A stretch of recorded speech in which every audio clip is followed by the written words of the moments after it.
The Cultural Revolution was launched in 1966 by Mao Zedong, who sought to reassert his authority over the Chinese government.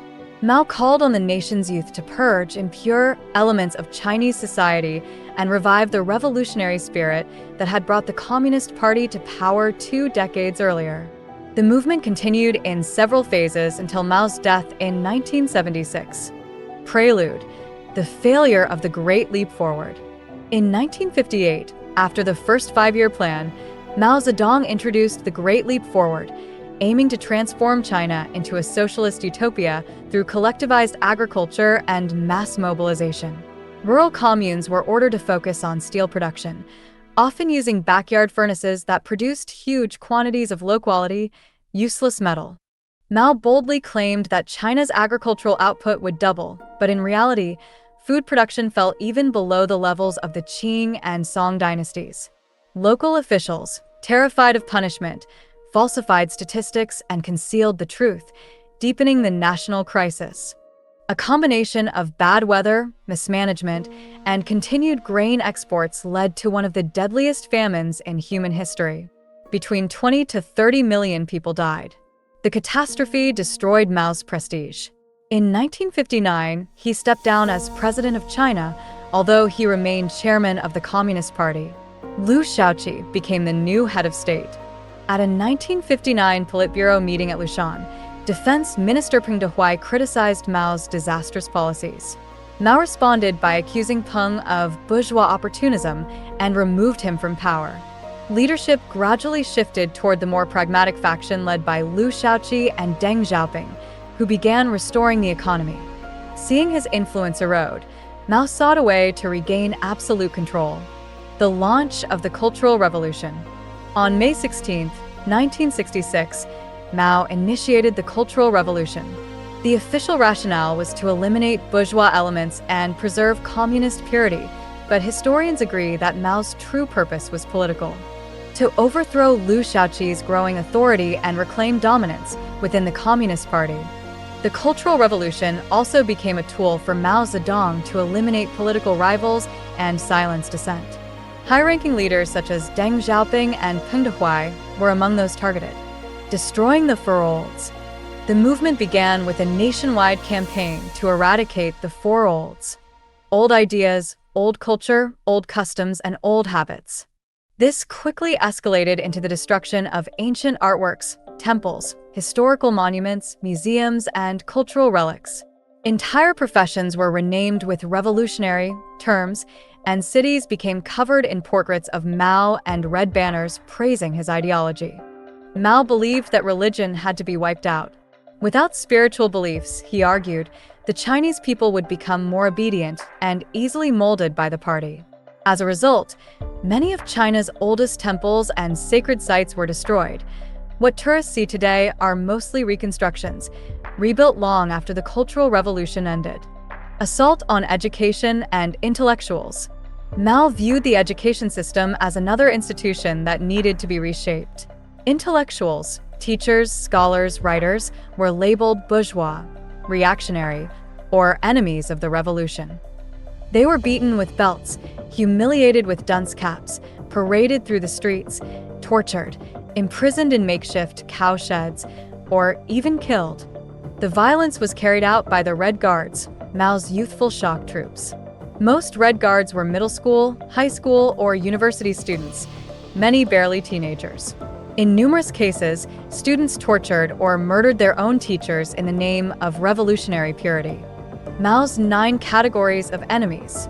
Throughout the movement, Mao identified 9 black categories that he urged the masses to attack: landlords, rich peasants, counter-revolutionaries, bad elements, right-wingers, traitors, former spies, capitalist sympathizers, intellectuals, the group Mao wanted crushed most severely. The rise of the Red Guards. The first Red Guard unit was secretly formed on May 29, 1966, at a school affiliated with Tsinghua University. Only students from pure revolutionary families, children of party members before 1949, were permitted to join.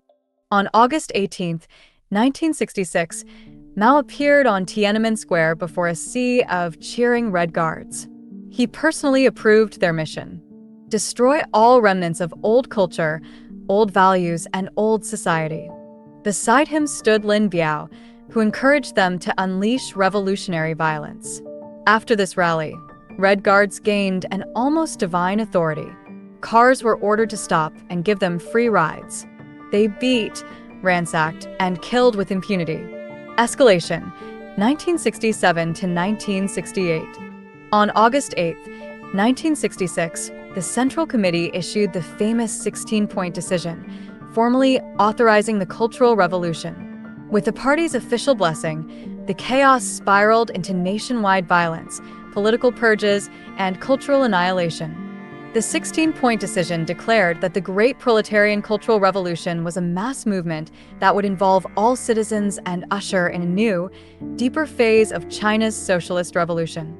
Although the bourgeoisie had been overthrown, the document warned that they still attempted to poison society with capitalist ideas and customs.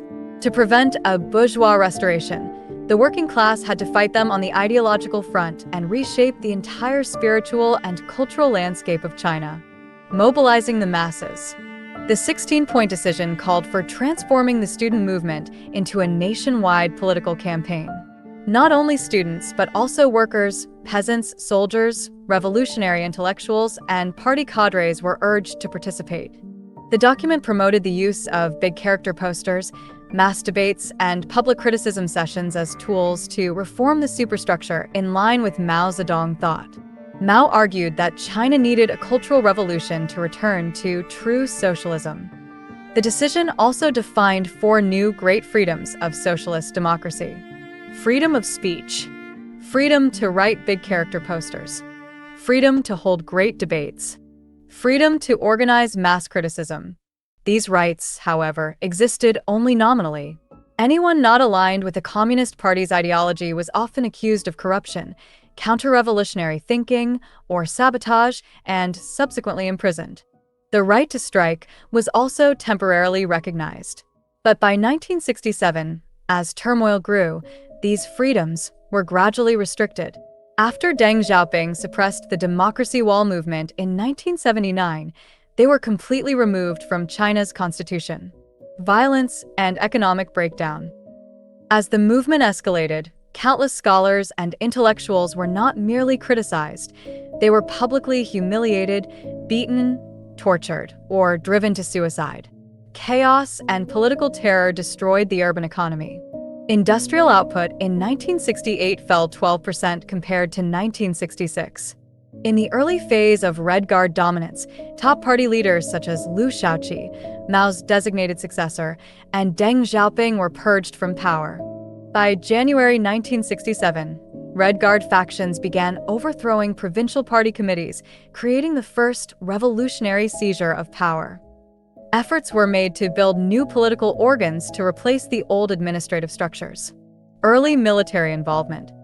By February 1967, many senior party leaders called for halting or slowing the Cultural Revolution. But Mao and his radical allies pushed forward even more aggressively. By the summer of 1967, nationwide armed clashes erupted between Red Guard factions. Cities descended into violence, with street battles, kidnappings, and the use of weapons on a massive scale. In response, Mao instructed the People's Liberation Army, under the command of Lin Biao, to intervene and support leftist factions. Instead of restoring unity, military involvement deepened internal divisions within the army itself.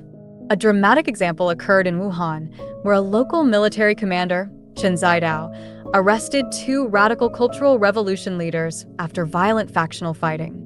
This incident exposed major fractures within the PLA and severely alarmed Beijing, reorganizing the party. 2 months later, the 12th plenum of the 8th Central Committee met to prepare for a full-party Congress and begin rebuilding the party's shattered administrative structure. From this point onward, the core political question became, who would inherit power once the Cultural Revolution subsided? This succession struggle dominated Chinese politics from 1969 to 1971, eventually culminating in dramatic confrontations and purges that reshaped the future of the nation. After the Ninth Party Congress convened in April 1969, Defense Minister Lin Biao was officially named Mao Zedong's successor. With Mao's blessing, the People's Liberation Army came close to dominating all aspects of Chinese society. Lin exploited the Sino-Soviet border clashes in the spring of 1969 to justify the declaration of martial law, strengthening his influence and eliminating several political opponents.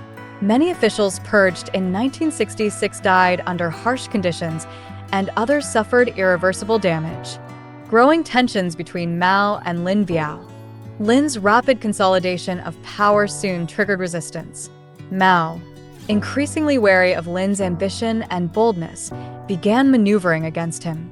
Premier Zhou Enlai, as well as Mao's wife Jiang Qing, joined Mao in efforts to curb Lin's expanding influence.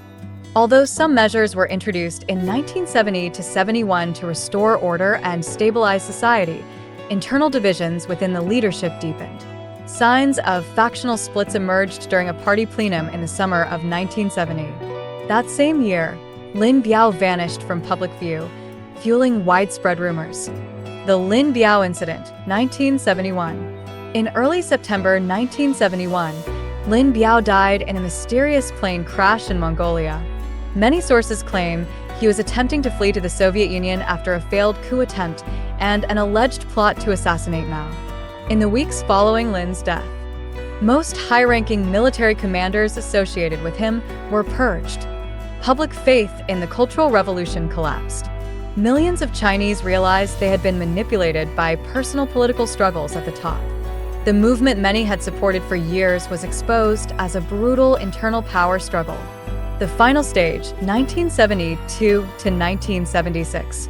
Zhou Enlai's attempt at stabilization and Mao's declining health. After Lin Biao's fall, Zhou Enlai emerged as the most influential leader.